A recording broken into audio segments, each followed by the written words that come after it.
Trazer uma entrevista agora com o Dr. Antônio Lima Neto, o secretário executivo de Vigilância e Saúde da Secretaria, da CESA. Nesse período de festas, né, viagens, encontros, natural é que surjam dúvidas sobre os cuidados necessários para evitar Covid. A gente trouxe mais cedo uma notícia de algumas subvariantes. Tem certeza aí sobre o número de casos, necessidade de reforço, medidas preventivas também para proteger a saúde de todos, né, principalmente nessas festas. Teve um recente diagnóstico aí de autoridades, como o governador Elmano, o prefeito de Calcaia, Naomi Amorim. A questão ganha mais relevância. A gente está em linha com o doutor Antônio Lima. Boa tarde, doutor Antônio. Bom dia. Bom dia. Boa tarde é ótimo, passando o dia aqui, mas é bom dia também. Bom dia, Yuri, tudo bem? Tudo bem. Falar com você. Obrigado pela participação. Olha, os números de casos de Covid no estado, né, estão apresentando alguma tendência de aumento ou estabilidade? Como é que o senhor está avaliando a situação atualmente? Yuri, a gente, evidentemente, que monitora, né, o número de casos de Covid diariamente, semanalmente, emite nossos boletins às sextas-feiras. E nas últimas, digamos, 3 semanas, a gente veio verificando, né, um aumento de positividade. Isso significa que a gente saltou para um padrão de quase 10%, depois 15%, no nosso boletim de hoje vai estar próximo de 25%. Então é um aumento gradual, mas um aumento importante, embora o número absoluto de casos, o número de casos não seja tão grande, a gente está em torno de 350, 400, 450 casos por semana, mas é um número subestimado, evidentemente, porque são só aqueles que fazem exame. Então, logo que a gente percebeu esse aumento, a gente entendeu e logo depois do nosso sequenciamento das amostras, ou seja, que tipo de variante estava circulando, a gente investigou e percebeu que havia, de fato, 2 novas subvariantes, né, circulando na cidade de Fortaleza. O que significa que esses casos estavam sendo produzidos muito provavelmente por essas variantes que têm um tempo em que ela consegue, evidentemente, por um período curto, enganar o sistema imunológico, mesmo aqueles que têm a imunidade vacinal, ou mesmo natural, porque são novas variantes com alguns antígenos diferentes, produzem essas infecções. Então, esse aumento é muito associado à circulação realmente de novas subvariantes, embora a gente não esteja observando casos assim mais graves, casos que de fato tenham um comprometimento do paciente mais severo. Mas a gente tem que monitorar e estamos monitorando cotidianamente. É o que a gente estava até falando aqui, né? O pessoal começa a dizer assim, tá todo mundo pegando gripe, né? Tá na época. Essa época de vento também favorece, né, essa transmissão. Né? O pessoal diz que tá muita gente com virose. Pode ser também Covid, né, doutor? Exatamente, Yuri.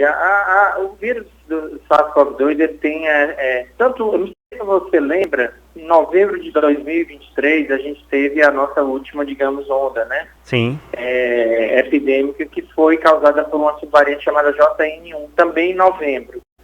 Agora, em novembro, tem essas novas subvariantes circulando. Então, nesse momento, o vírus respiratório, estou falando do vírus respiratório, o vírus que produz coriza, o vírus que produz tosse, o vírus que produz dor de garganta, o vírus que produz, eventualmente, falta de ar, cansaço. O que tem circulado com mais intensidade, de fato, é esse vírus SARS-CoV-2, que é o vírus da Covid-19. Nesse momento que a gente está conversando agora. Então, boa parte uma fração importante desses casos, uma proporção importante desses casos que estão cursando com isso que eu estou comentando, que são sintomas respiratórios, de fato pode ser, como você mencionou, um caso de Covid-19. E aí você, no caso de Covid, você deve procurar um caso de síndrome gripal, né? Se manifesta como uma síndrome gripal. Você deve procurar a unidade de saúde mais próxima, eventualmente o profissional de saúde que lhe atender vai solicitar o exame, e a partir do exame você teria um período de isolamento, normalmente de 5 dias, e em desaparecendo os sintomas, o paciente deve voltar normalmente ao trabalho, né? Porque a questão aqui é de fato proteger o paciente e proteger outras pessoas que porventura ele esteja em contato. Doutor, aproveitando, desculpa, Romulo, só o senhor falou da questão da imunização, né? Como é que está hoje a situação da imunização, né? Ela entrou no calendário, mas agora só vacina quem faz parte do grupo prioritário, não é mais público em geral? O que acontece, Yuri, assim, os estados brasileiros, né, eles tiveram, boa parte deles, falando mais do Ceará, ele alcançou uma cobertura vacinal de esquema primário muito alta, né, a gente com 2 doses, a gente chegou a ter quase 96% de cobertura em determinado momento. Então é uma população, em geral, né, população sobretudo que não é de grupo de risco, que tem um esquema vacinal relativamente razoável e que permite com que o sistema imunológico, mesmo que haja infecção, logo reconheça e neutralize aquele nova subvariante, aquela nova linhagem do vírus.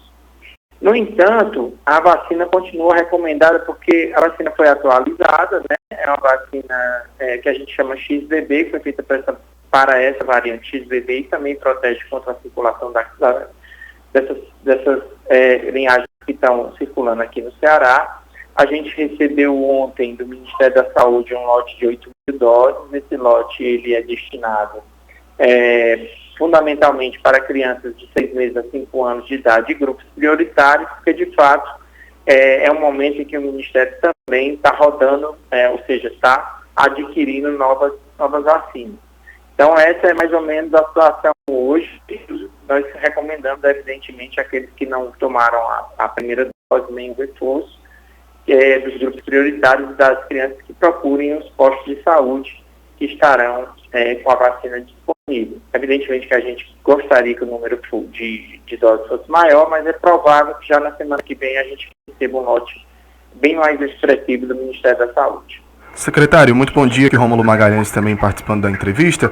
Queria perguntar para o senhor, qual a atual, já que o senhor falou sobre as unidades de saúde, procurar os postos de saúde, eu queria saber a situação dos hospitais aqui no Ceará em relação ao atendimento, né, com os pacientes de Covid-19.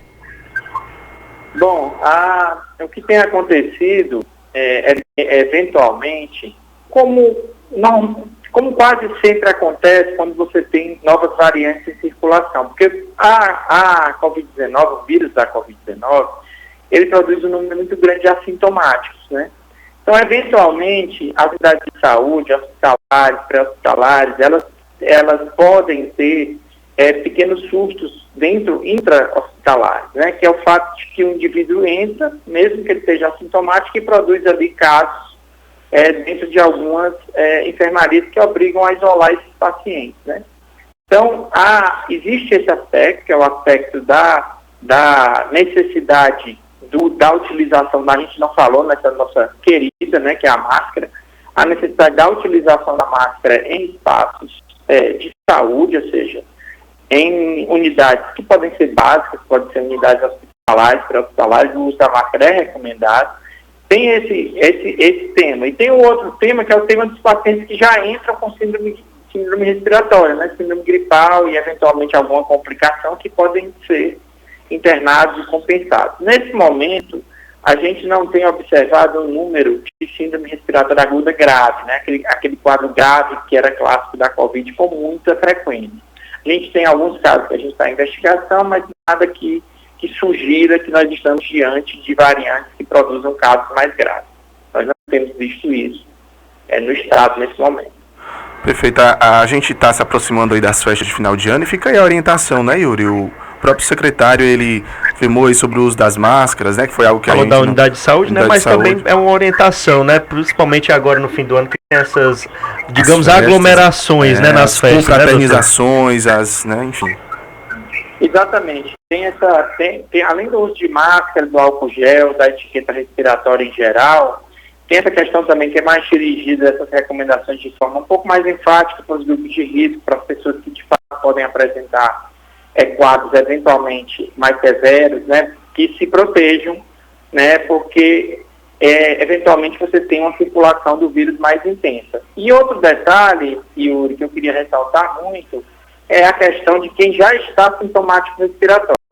E aí é uma questão muito importante que essa pessoa procure a unidade de saúde, que eventualmente elucide seu caso, que fique em isolamento o tempo necessário, ou se não for possível, que eu sei que em algumas situações a população não tem condição de se isolar adequadamente, que pelo menos ela possa utilizar a máscara, né? O sintomático respiratório é muito importante que ele esteja quase sempre, né? Sempre, se possível, com sua máscara cirúrgica.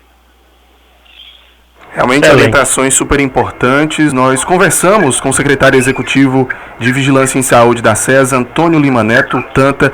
Muito obrigado pela sua participação aqui na Jangadeiro Band News FM. Um grande abraço, tudo de bom para todos. Obrigado. 10 horas e 17 minutos.